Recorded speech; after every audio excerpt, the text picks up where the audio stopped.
Welcome back. You're watching On Art. Mojarto.com is an art e-commerce venture from NDTV, and it boasts some of the country's brightest talent.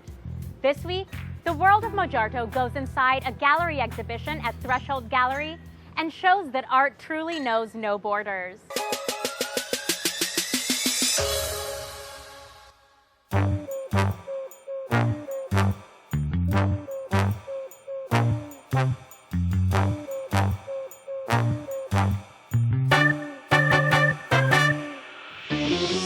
Hello and welcome to the world of Mojarto that opens up as soon as you go to mojarto.com with a range of artwork and collectibles to choose from.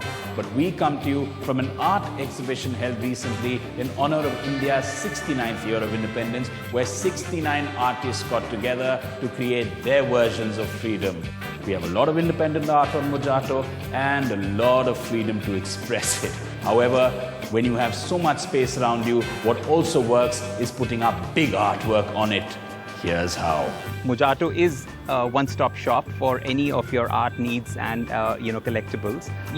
There are wide varieties of sizes and media that is available on Mojarto. Large format work, typically is beyond one dimension, going beyond 4 feet, 5 feet, and there are lots of such options on Mojarto. Typically, a large format work would be good if it can be viewed from a distance. So I think that is important to really do justice to a large format work, whether it's in residence or in a commercial space. For instance, a waiting lobby or a staircase, for that matter. So which really gives you and allows you to see the work from a distance. A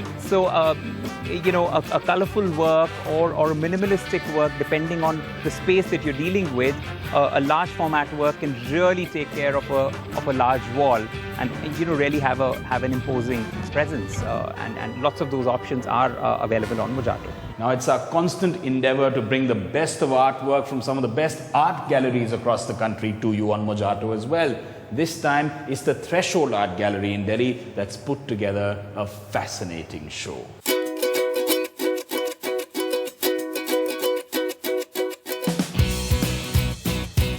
Mojarto is a platform for the best of Indian art. It makes art accessible to everyone, literally. Time and again, we collaborate with leading art galleries of the country to bring a physical show to the online platform. Gallery Threshold brings revisiting beauty to Mojarto, and we are very excited and honored because not only does it have the best of Indian artists, it also has artists from Pakistan. And they both are dealing and trying to infer in their own ways the concept of beauty in the contemporary times. Whenever there's both Indian and Pakistani artists who can be seen together, I think it raises the inevitable questions of if we can have this conversation so amicably, why can it not be replicated in politics? Why cannot it be replicated in the media? Because I think if you leave it to the artists, to the writers, to the musicians, to the creative minds of the subcontinent, I think we would see many things falling into place and we'd look towards a much brighter future. When you speak of beauty, you are reverting or reversing that process. So you have to perhaps find some kind of a dialogue between the two. And you cannot just speak of beauty as just heavenly, beautiful thing. But it is to be associated with what we experience today in our life. That is why my own work is called Thinking Beauty in the Time of Terror. The way I look at life, the way I see life around me, and how I react to it. All these experiences are kind of distilled and come in various forms in my own work. Revisiting Beauty is a series that we've planned at Threshold, and it's a way of looking into the past, looking at the concept of beauty. The concept of beauty has changed with time. Beauty has not, but the concept of beauty has changed. So for this particular show, I invited 10 artists, 3 from Pakistan and 7 from India, whose work is rooted in the miniature tradition. You look at V. Ramesh's works, which are super realistic. You look at Neelima's, which quotes poetry, Gulam, which quotes poetry, Manisha Gera's work here, which are extremely personal. We have Zara, we have Varda, extremely talented artists who don't have to scream about their work, can be subtle, it can still, convey angst, it can still convey anguish. Well, the title of the show is Revisiting Beauty, but for me, beauty is always around me. And it doesn't have to be expensive objects. For me, beauty could be picking up seeds from across the seat and picking up feathers. My current passion is picking up feathers. So whatever actually makes you look at an object and it transports you, that for me is beauty. And that's how I have always worked. I'm so happy to see that a gallery is doing a show on beauty, which till recently was not a word which was being looked at with great delight in art. Well, that's all we have for you this week. But as we get out there, we notice that there's so much talent available, so many ways of expressing yourself, and we bring the best of it to you on Mojato, not week on week, but every day, every minute, every hour. Keep watching this space for more. Check out mojarto.com for more. So many people want to be art auctioneers. After all, it's quite a glamorous profession, right? Well, the truth is, it requires a great deal of knowledge about both finances and art, and you've got to keep it cool despite being under a whole lot of pressure. We spoke with Christie's auctioneer William Robinson all about this coveted profession ahead of their auction in Manhattan.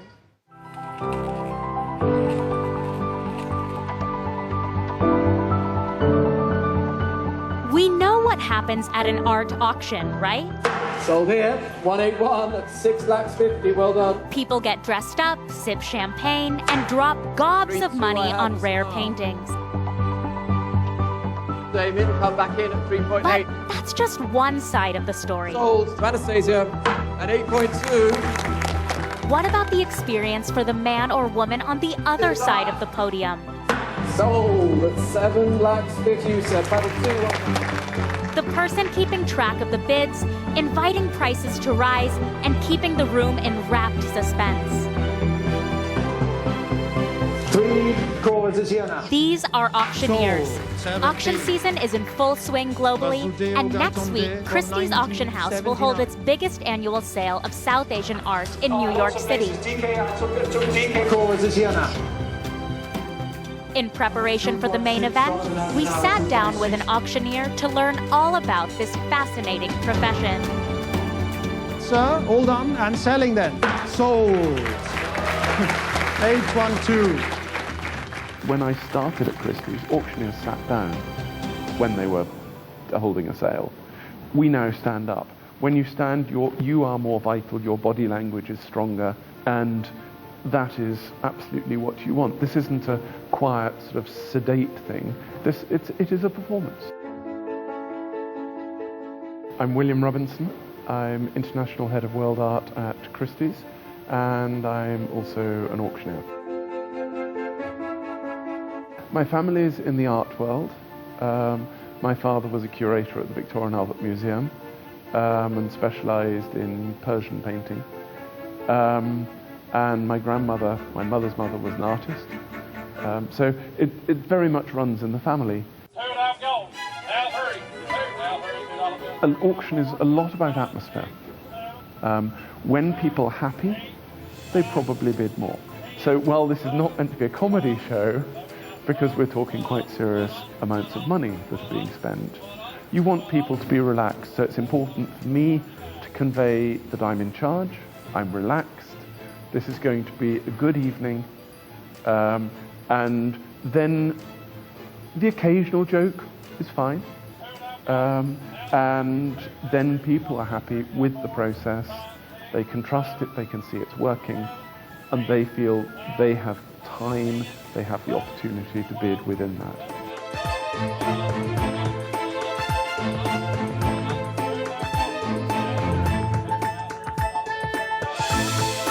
Sold.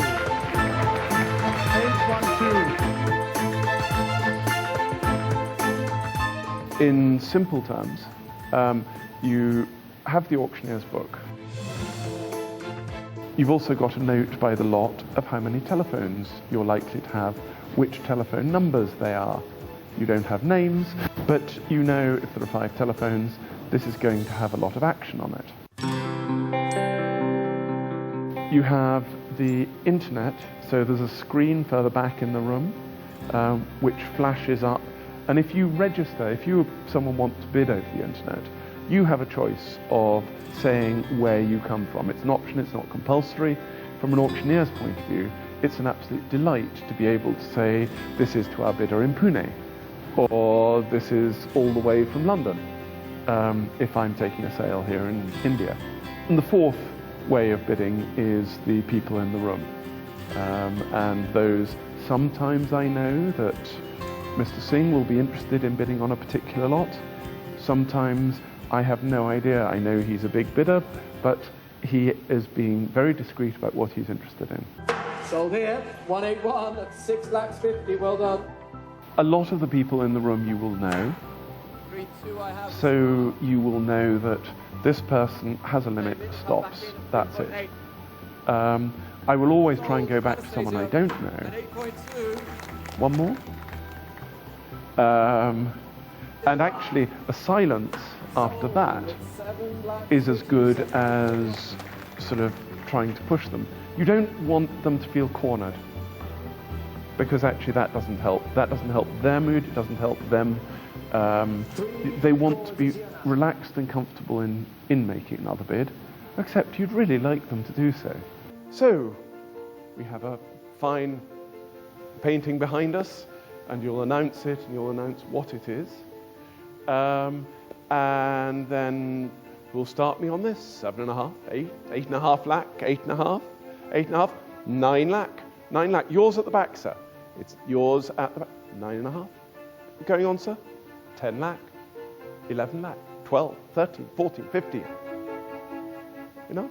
16. Thank you very much. The back in the corner. So you're looking where the bids are coming from.